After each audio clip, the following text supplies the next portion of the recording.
नेता भएपछि यतिको जवाफदेहिता र शालीनता त हुनैपर्छ।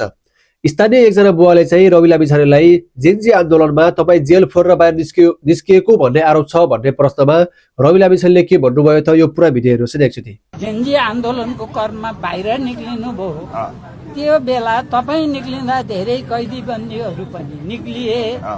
अब करिब करिब तपाईँले नै नेतृत्व गरेको हो कि भने जस्तो पनि बाहिर चर्चा छ। तर सत्य कुरा के हो त नि?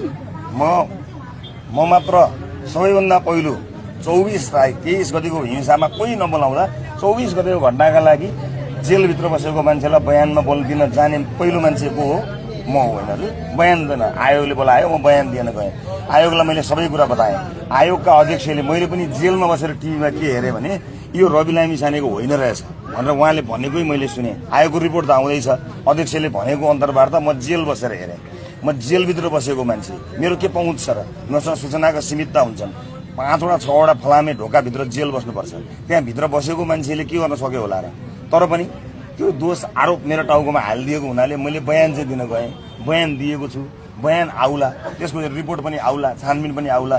तर उहाँले भनि चाहिँ के सक्नुभयो भने रवि लामिछानेको यसमा दोष छैन, उसले त बरु जेल जोगाएको रहेछ, उसले त नलैजाऊ मलाई, मेरो हुँदैन, उहाँले गर्दाखेरि कैदीबन्दी भएका रहेछन्, उहाँलाई त धन्यवाद दिनुपर्छ भनेर जेलरले पनि बोल्नु भएछ, छानिन आएका प्रमुखले पनि बोल्नु भएछ।